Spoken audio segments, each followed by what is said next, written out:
Doesn't mean she'd make the same decision if she did it all over again. Something you regret doing? Yes, I certainly regret having my chest augmented. I certainly do. And because I was pressured into it. From the adult film industry? From the adult, and I think that the adult industry is the worst when it comes to pressures of how a woman looks.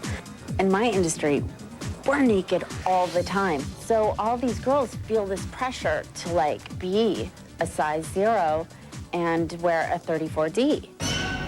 Jameson is one of the true stars of the adult industry. She owns a mansion in Arizona and a production company that offers many of her films. In her 10 years at it, she's seen exactly what kind of plastic surgery pressures the kids just coming in are under. What possible surgery can an 18-year-old go through? I mean, what do you see them doing to their bodies? Oh, I see girls that are 18 years old that have just arrived into the adult industry, getting their noses done, getting their lips pumped up, getting their boobs done at 18 years old just is ridiculous to me. The decision to have plastic surgery, Jenna says, is one these young women usually have to live with the rest of their lives. It's not something that you can go back on. It's like a tattoo. Right. It's gonna always be there. I've certainly gone through issues with, I'm too big. Because, you know, a few years ago, it was really in style to be very voluptuous. So obviously I followed that style, and then it came into style to be very natural and athletic. Once you go to a certain size, you can't really go back. When one starts down that plastic surgery path, Jenna says, it's hard to quit. Plastic surgery is certainly addictive to quite a few people. I have a few friends in the industry that have done over 40 or 50 procedures.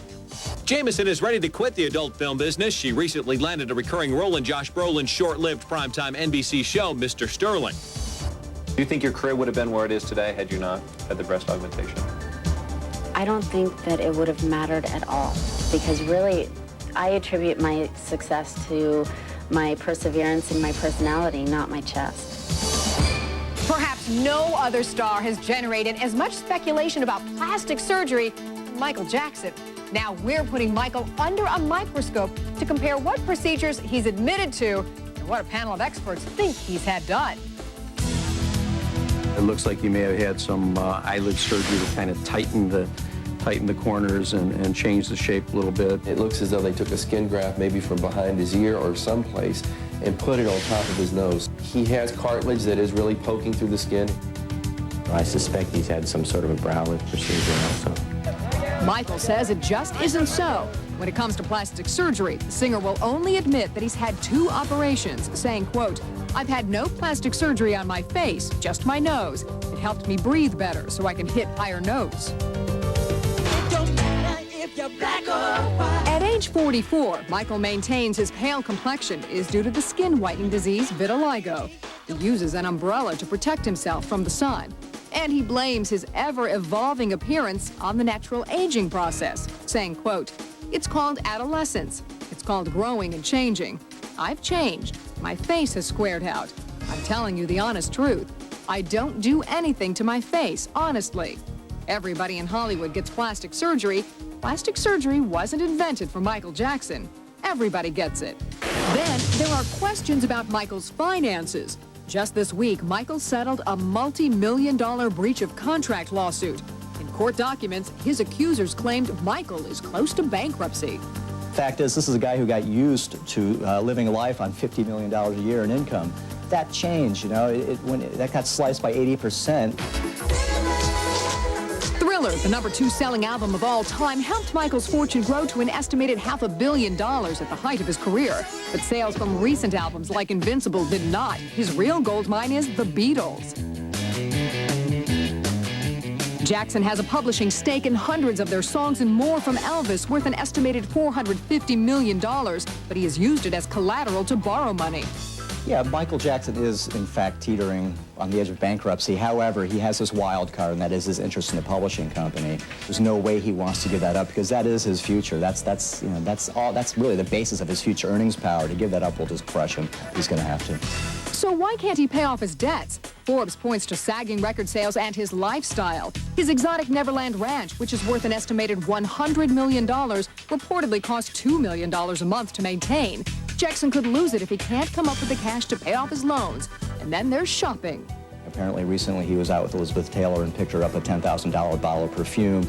He bought a $2 million watch recently. A Jackson spokesperson told ET, quote, "The bankruptcy issue here is an old rumor. We're not going to go through Michael's balance sheet publicly." If Michael is having financial trouble, you couldn't tell when the singer recently visited the Epcot Center in Orlando. 2 of his children were by his side, 6-year-old Prince Michael Jr. and 5-year-old Paris. And some were surprised to see the kids' faces were not covered.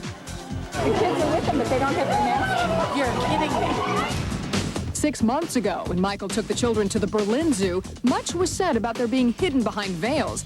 Michael claimed it was necessary for security, but their head coverings last week left their faces clearly visible. At first, not many noticed Michael and his entourage, but as he and the kids made a quick trip to the potty, word quickly spread that Michael was in the park. All I want is one picture, so someone can believe me. Michael didn't seem bothered by the gathering crowd. He graciously posed for pictures, signed autographs, and even hugged one enthusiastic fan. And it was all captured by a lucky tourist with his home video camera. Prince Michael Jr. seemed ready for business in a white shirt and red print tie, while his sister Paris wore a simple white dress. Michael's red shirt and blue umbrella completed the patriotic theme, and eyewitnesses say it appeared everyone was having a good time. Michael Jackson's many transformations have been fascinating us for more than 3 decades. And if the events of the past few months are any indication, he will continue to make headlines for years to come. Stay with us. We'll be right back. To me, in Vogue, the sexy new photos, the all-new interview, and the latest on Demi's surprise romance with Ashton. What Matthew Perry really thinks of his friend's co-star Lisa Kudrow, and what she told in Style magazine about the men in her life.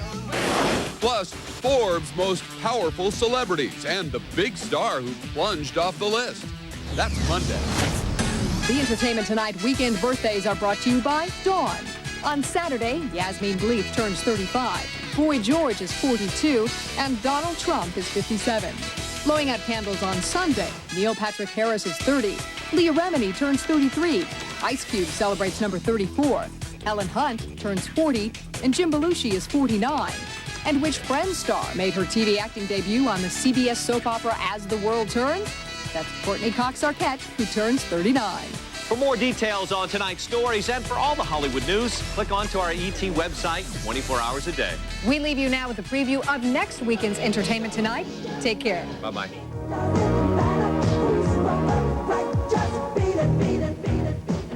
I love performing. I could sleep on stage. I hate leaving the stage. I was raised on stage, and when I'm not on stage, I'm not as happy, and everything seems to be foreign to me.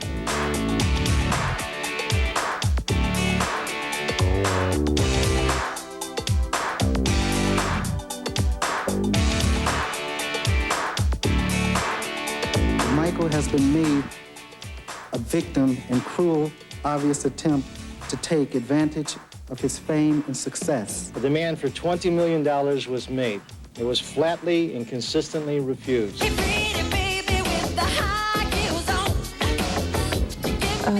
Songs come at the strangest times. I could be walking through a park or something, and they'll just hit you